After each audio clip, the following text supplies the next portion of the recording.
తల్లి రూపురేఖలు మారుస్తామన్నారు. మార్చిన తర్వాత అయినా ఆ స్థలం తెలంగాణ తల్లి పెడితే ఒక పక్క అమరవీరులు ఇంకో పక్క సెక్రటేరియట్ ఉన్న చోట ఉంటే బాగుంటుంది అధ్యక్ష. గౌరవనీయులు రాజీవ్ గాంధీ గారికి చాలా స్పేస్ ఉంది, ఎక్కడైనా కూడా పెట్టవచ్చు. ఒక ప్రదేశాన్ని దానికోసం ఇయర్ మార్క్ చేసినప్పుడు కాదని ఎవరితో కన్సల్టేషన్ చేయకుండా ఎవరిని పిలవకుండా ఆ ప్లేస్ని ఇమీడియట్గా రాజీవ్ గాంధీ గారి స్టాచ్యూ కోసం హడావుడిగా ఆగమేఘాల మీద నిన్న ఇనాగ్రేషన్ చేయడం అనేది కొద్దిగా బాధాకరం అధ్యక్ష. నేను నా ప్రొటెస్ట్ని ఈ పిటిషన్ ద్వారా ప్రభుత్వానికి మీ ద్వారా తెలియజేస్తా ఉన్నాను అధ్యక్ష. ఇంకొక చిన్న 1 పాయింట్ అధ్యక్ష, గదరన్న గారి పేరు మీద ఇచ్చేటటువంటి అవార్డులను దేశపతి గారు స్వాగతిస్తూనే మిగతా సూచనలు చేసినారు అధ్యక్ష. అయితే ఈ మండలిలో 2 ప్రముఖమైనటువంటి సాంస్కృతిక వేత్తలు ఉన్నారు అధ్యక్ష. ఒకటి దేశపతి శ్రీనివాస్ గారు, ఇంకోటి గోరేటి వెంకన్న గారు.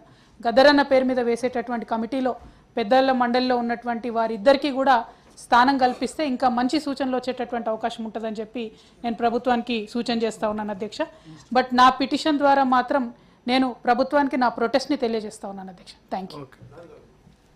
గౌరవ మంత్రి కవిత గారు, అంటే పిటిషన్ రూపంలో ఇస్తే నేను రెస్పాండ్ అయ్యేవాను కాదు, మైక్లో మాట్లాడింది కాబట్టి రెస్పాండ్ కాదు. అడావుడి ఏం లేదు, ఆర్ఎన్బి శాఖ ద్వారానే అక్కడ రాజీవ్ గాంధీ విగ్రహం పెట్టాలని నిర్ణయించుకొని నిన్న శంకుస్థాపన చేయడం జరిగింది. తెలుగు విషయానికి వస్తే తెలంగాణ తల్లిని కొద్దిగా రూపురేఖలు మార్చి గ్రామీణ ప్రాంతంలో మహిళలు ఎట్లుంటారో ఆ విధంగా వజ్ర వైఢూర్యాలతో కాకుండా పెట్టాలని మేము క్యాబినెట్లో తీసుకున్న నిర్ణయం అధ్యక్ష. తప్పకుండా దానికి సరైన స్థలంలో సామాజిక స్ఫూర్తి, గ్రామీణ మహిళలు అక్కా చెల్లెల్ని కలపాలి, రాణి ఆ రోజు చాకలి ఐలమ్మ లాంటి స్ఫూర్తి రావాలి. ఇది బంగారం వజ్ర వైడూరాలు కిరీటాలు పెట్టుకునే తెలంగాణ కాదు, తెలంగాణ ఇప్పుడిప్పుడే బాగుపడాలి అనే ఆలోచనతో కష్టపడి పనిచేస్తున్నాం. దాన్ని కూడా వాళ్ళు సహకరిస్తే మంచిదని చెప్పి గౌరవ సభ్యులు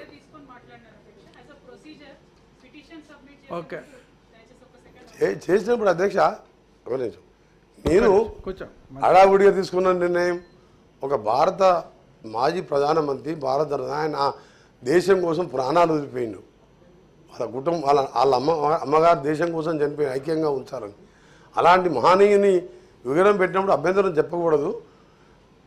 తెలంగాణ తల్లి విగ్రహం కావాలంటే ఎక్కడ కావాలో మీరు కూడా సలహాలు ఇవ్వండి.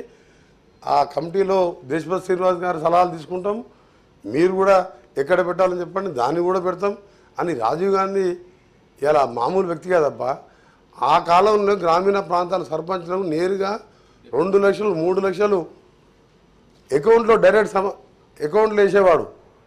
ఆయన ఒక మాట పార్లమెంట్లో అన్నాడు, 100 రూపాయలు పంపిస్తే గ్రామ పంచాయతీ పోయే వరకు 50 రూపాయలు అవుతున్నాయి. ఆయన ప్రధానమంత్రిగా శిష్టాన్ని చెప్పి గ్రామీణ ప్రాంతాల అభివృద్ధి కావాలనే మహాత్మా గాంధీ కళలు కన్నా నిజం చేసిన నాయకుడు.